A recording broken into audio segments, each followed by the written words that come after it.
Ser podcast.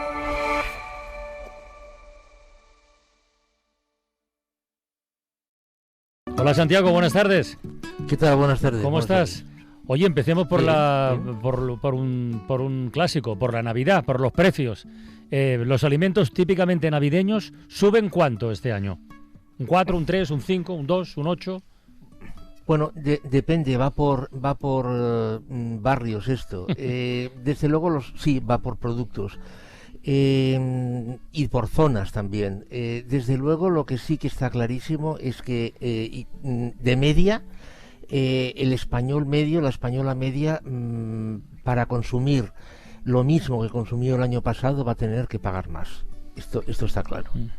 Con el tema de los precios está pasando una cosa, alimentación me refiero sobre todo, sí. Está pasando una cosa muy curiosa porque, y no me refiero solamente a la Navidad, y es que como la alimentación es algo que es, imprescindible, en proporción es lo que está subiendo más. Yo no sé quién tiene la culpa de esto, quién tiene la responsabilidad, pero es algo que de alguna forma, te ves forzado a alimentarte, con lo cual siempre vas a tener que gastar más. Ya. Hay una cosa que, Santiago, te has centrado en los precios de los alimentos, pero quería poner el énfasis en la ubicación. Los restaurantes han entrado en pánico porque dicen que la gente cada vez come más en el hipermercado y los hipermercados han planteado la competencia, es decir, se acabó, usted comerá en su casa los menús preparados que nosotros le elaboramos. ¿Esto es correcto? ¿Esto se va a afianzar esta Navidad? ¿Es un fenómeno que sigue en aumento?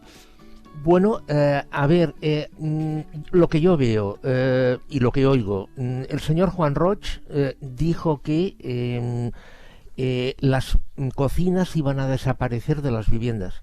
De hecho, si vais a una gran superficie, Mercadona, Eroski, Carrefour, cada vez las secciones de comida preparada son mayores. ¿Y las mesas para comerlas allí?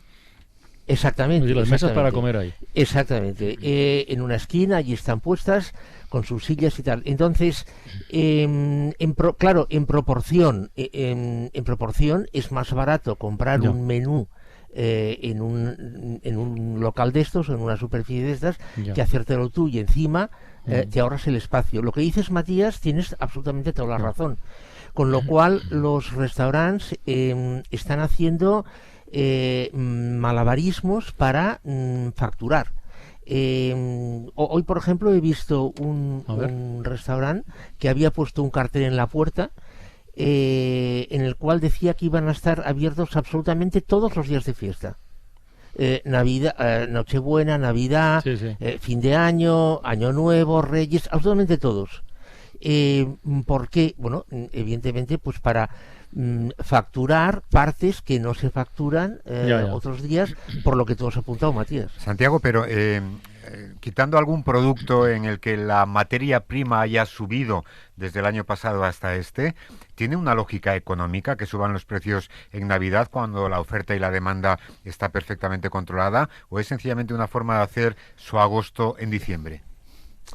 Bueno, a ver, aquí entramos en un terreno que es muy complicado, porque no solamente es el tema de las materias primas, el es el transporte, es el coste total, no salarial solo, de la mano de obra, y es nuevamente el juego oferta-demanda. Es decir, en Navidad sobre todo en Navidad, se sabe, las tiendas, las superficies, quien vende, sabe que hay una demanda cautiva. Claro. Bueno, a lo de cautiva igual habría que ponerle comillas, pero bueno, hay una demanda que está ahí, y entonces hay que satisfacerla. Si pensamos, dos grupos de productos, un grupo de productos, digamos, de nivel, y otro grupo de productos más sencillo. Es que absolutamente todos, desde la gamba de Palamós, que es de lo más caro que se puede consumir en Navidad ahora, hasta cosas más sencillas como puede ser un jamón más normal, ¿no? Todo se espera que va a subir. Esta es otra, que las fiestas son las fiestas de Navidad, son un buen termómetro para medir la brecha social, ¿no? Porque los datos nos dicen que el gasto medio navideño será unos 560 euros por persona, que es un aumento y tal, pero de media. Porque decir, 1 de cada 3 españoles no puede gastar más de 200. la gente con más posibles planea gastar más de 1.000. Con lo cual el promedio te sale como los dos pollos, ¿no? Sí. Me he comido 2 potas, no sé, bueno, el promedio ese. Por cierto, hablando de comer, ¿quién no ha comido alguna vez en un plato de Duralex o bebido en uno de sus vasos? Se han utilizado en los últimos 80 años por millones de consumidores franceses sobre todo, pero también españoles. Bueno, pues esta fábrica de vidrio, que es la marca, una de las marcas francesas por excelencia, ya fue salvada, es que es muy interesante esta noticia, ya fue salvada por sus propios trabajadores hace unos años y ahora han organizado un crowdfunding para poder seguir con su actividad. En 24 horas recibieron peticiones de inversión por unos 20 millones de euros. Insisto que es una notición. Corresponsal en París, Lucía Riera, buenas tardes. ¿Qué tal? Buenas tardes. A ver, cuéntanos la historia, porque es uno de los mayores ejemplos de resistencia, no sé si empresarial o no empresarial, pero de resistencia que se conocen en Francia. Bueno, Duralex es una empresa de éxito histórico, reconocida internacionalmente, pero en los años 2000 empieza a sufrir una época difícil por la competencia extranjera, por los altos costes de producción, la crisis energética, hasta que al final en 2024 estuvo a punto de cerrar sus puertas. No fue así al final porque, como contabas, pues los propios trabajadores se movilizaron para salvarla. Unos 140 de sus empleados crearon una cooperativa para comprar la empresa entre todos y entonces presentaron al Tribunal Mercantil un plan de viabilidad y necesitaban una fuente de capital de 5 millones de euros para mantener la empresa a flote, así que invitaron a participar a la gente. Por eso hace justo un mes lanzaron una campaña de crowdfunding para recaudar ese dinero. Se podía invertir desde 100 euros por título con una rentabilidad anual del 8% durante 7 años. Y los franceses han respondido, por lo visto, ¿no? Sí, han respondido muy por encima de las expectativas. Además, lo que muestra también pues que es una marca sentimentalmente muy importante para los franceses, ¿no? En las primeras 48 horas, lo decías tú, la recaudación de fondos ha conseguido 20 millones de euros en promesas de inversión. Más de 21.000 personas se apuntaron. Y bueno, de hecho, ante esta avalancha, la dirección de Duralex ha decidido parar la recaudación y dicen que lanzarán una segunda campaña de financiación colectiva antes de que termine el año, pero esta vez la contribución será limitada a 1.000 euros por persona para que el mayor número posible de gente pues pueda participar. Santiago, ¿esto es exportable fuera de Francia? Por ejemplo, a España, quiero decir, algo así podría ocurrir o ha ocurrido. Bueno, es que no sé. A ver, tal y como nos ha explicado la corresponsal, Duralex hay que tener en cuenta que es una empresa emblemática. Ya. O sea, es un símbolo. En Francia hay una serie de empresas como Renault o Citroën, por ejemplo, que son simbólicas, y Duralex es una de ellas. Quien tenga más edad se acordará el éxito, lo que supuso la llegada de Duralex. En consecuencia, si a eso le añadimos el patriotismo francés, y lo digo con todas las palabras, si le añadimos el patriotismo francés, claro, cuando Duralex puso encima de la mesa su problemática, el francés medio, la francesa media, ¿qué dijo? Dice, un símbolo puede desaparecer. Pero yo se volcaron. Entonces la pregunta, tú la has planteado muy bien, Carlas. ¿Esto pasaría en España si existiese, que yo creo que no existe, una empresa tan emblemática como es Duralex? Bajo mi punto de vista, no. O la recaudación sería muchísimo menos. El patriotismo francés se llama chauvinismo, ¿no? A mí este capitalismo... Sí, pero esa palabra no me gusta, Matías, porque tiene connotaciones... La retiro, pero este capitalismo colaborativo que se planteaba aquí es como un tiburón vegano, ¿no? Es una contradicción de la esencia, ¿no? Entonces, yo lo que no entiendo, se habla de un crowdfunding que es con interés al 8% anual. Un banco español te da un 1%. Esto es un gran negocio, es una gran inversión. Bueno, a ver, yo lo del 8% yo creo que es también optimista, ¿eh? Sí. Ya. Dile, Lucía, ¿qué decías, Lucía? Que dale, sí, que es una buena inversión, pero con alto riesgo también, claro, porque no te garantizan el 8%. Claro, es que ahora los patriotas franceses tienen que comprar platos, no solamente hay que contribuir al crowdfunding, porque si no hemos hecho un pan como unas tortas, ¿no? Y muchos lo hacen, ¿eh? De hecho, hay gente que, no ha querido participar en el crowdfunding, pero sí que se han lanzado más a comprar cosas de Duralex que a lo mejor no se habrían comprado si no fuera por la crisis. Claro. El diseño de Duralex es el clásico, Lucía, de toda la vida, el que conocemos todos. De color verde, por ejemplo. Bueno, hay más variedad ahora, yo creo. Sí.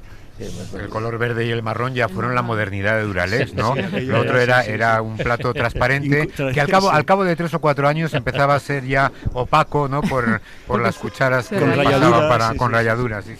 Ayer en la ventana al mundo que abrimos cada X tiempo con Rafa Panadero, y donde los corresponsales como Lucía nos cuentan realidad de otros países, fue muy interesante. Era a propósito del desembarco de Shein, del gigante chino con tiendas físicas en Francia y también en otros países, pero fue muy interesante calibrar estos movimientos, no es para salvar a una empresa, pero sí en favor del comercio local y mediano frente a la invasión de estos gigantes, ¿no? Y me estaba acordando, Santiago, que ayer contaba Carmen Viñas desde Alemania que en Berlín, en una tienda de ropa que no recuerdo el nombre, muy conocida, habían puesto un cartel que ponía Amazon pagó el 2,5 de impuestos de sus beneficios el año pasado, yo pagué un 30, que era un mensaje al consumidor para todos nosotros, ¿no?, como bastante contundente y que enlaza con esto del movimiento. Aquí no hay bueno, sí hay un poco de patriotismo, hay un poco de espíritu de defensa de lo que es el tejido social, el barrio, la ciudad, que en fin, no sé si es una batalla perdida para ti, Santiago,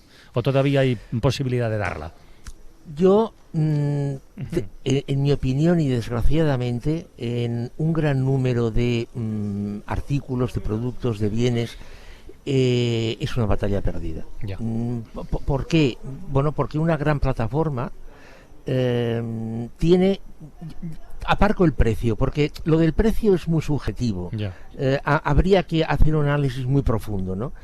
Pero el catálogo que tiene un Amazon, por ejemplo, el catálogo, Sí.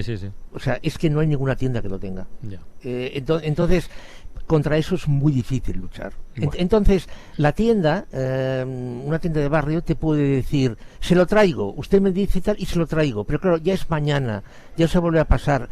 Si ahora estamos viviendo el momento de la inmediatez, eso se valora, bueno. En consecuencia, claro, eso es muy difícil. Bueno, eso las pues farmacias esto... han conseguido Sí, hacerlo, sí, ¿eh? sí. Tú vas a comprar un medicamento, Claro. y te dicen Sí. vuelve dentro de 2 horas y el producto está ahí. O sea que a lo mejor puede haber sistemas y estrategias no para competir con Amazon, pero sí para, digamos, salvar un cierto comercio local. Y luego está la conciencia, Isaías, y luego está la conciencia ciudadana, que es un intangible, pero también debería jugar su papel. Didi, Santiago, dale. Isaías, Amazon en Estados Unidos va a empezar a vender medicamentos, Ya. e incluso medicamentos con receta, Ya. a través de un sistema de verificación del comprador, Ya.